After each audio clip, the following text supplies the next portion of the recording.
Hey guys, it's Friday, and today we're going to talk about puking during a workout. So today something happened that hasn't happened in a long time. Well, I guess okay, all right. So it didn't happen quite that bad. I almost puked during my workout, and I was doing Good Luck Takeda, and I was trying to get under the time limit, and like I pushed myself to get my speed back up because it's been a long time since I've tried to run that fast, and I finished it, got under the time limit. Soon as I stopped, I felt that like rising up feeling, and ended up coughing. I thought I was going to puke right on the treadmill, but um, I ended up not doing that. But that reminded me of some of the times that I have puked during my workout, and I've puked during some Metcons before, and that was not fun. It's just this feeling of like this heat in your stomach, and you're gonna be sick, and like you hope that it's not gonna happen, and all of a sudden it's just like, well, there it is. But the first time that I ever puked during my workout, I was working legs.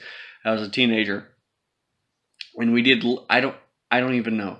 We did like 7 sets of leg press and leg curls and leg extensions and like all kinds of stuff, doing bodybuilding training.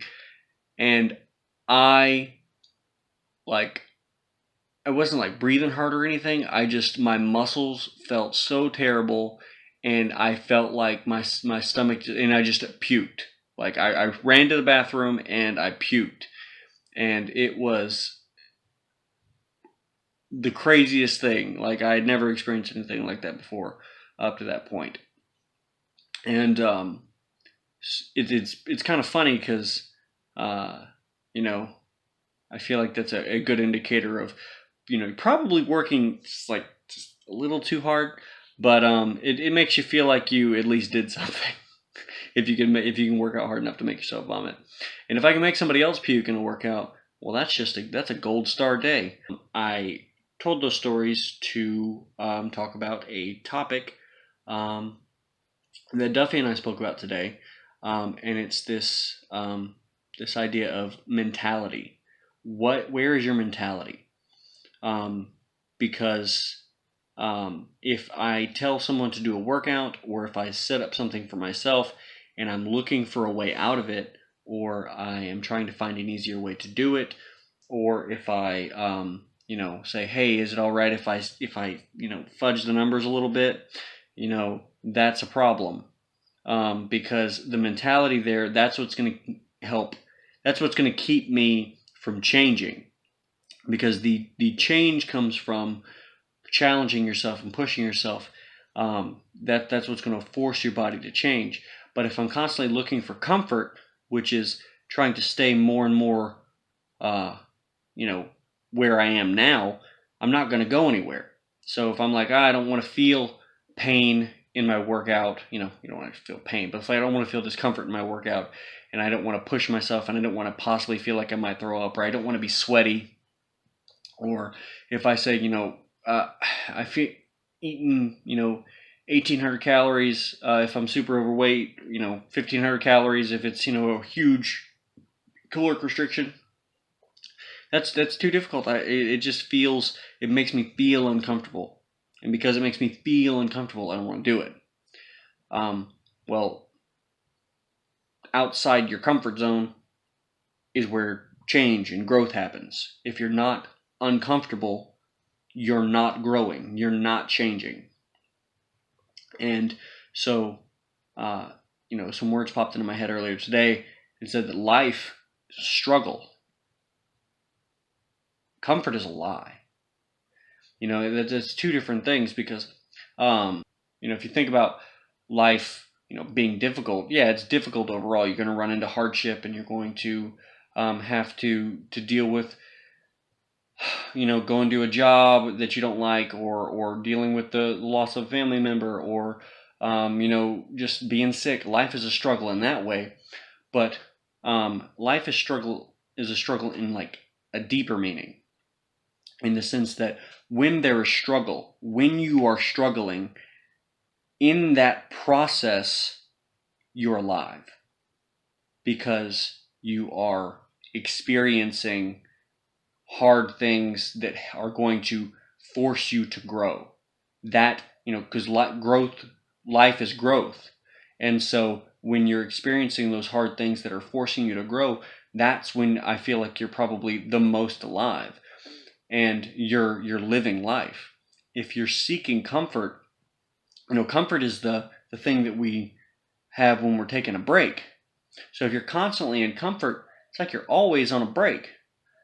And, a break is just a respite so that you can get back to living.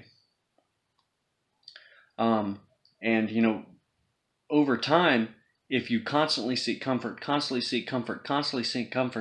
that comfort, your comfort zone shrinks. So, if it was here before, if you stay in here that's comfortable, eventually the comfort zone that was here shrinks to meet this. And then it's like, it gets smaller and smaller and smaller until just existing becomes uncomfortable. Like just being alive. So if your muscles waste away, you never have to deal with anything difficult, even the daily process of living becomes an uncomfortable process. But if you push yourself and you do hard things and you focus on trying to change, that pushes that comfort zone out further and further and further, and you're more and more alive, and you can experience more and more things in the world. So today, in the process of almost puking, and I think Duffy actually did throw up, I want to impart to you guys to step outside of your comfort zone more. Choose to be uncomfortable. Choose to seek discomfort. Get comfortable being uncomfortable. Because if you can do that, you're going to learn more, you're going to grow more, and you're going to become something more than you are right now. Because if you sit back and it's like, I just need to rest, or I need to, be comfortable, eventually that's going to end up making you shrink. And the opposite of growth in terms of life is death. So if you're not growing, you're dying. And those are your options: growth or death. What are you going to pick? All right, guys, that's all for today. Thank you so much for sticking around and listening to me rant. I'm going to run off and do some stuff with my son's homeschool co-op. But until next time, good luck and train hard.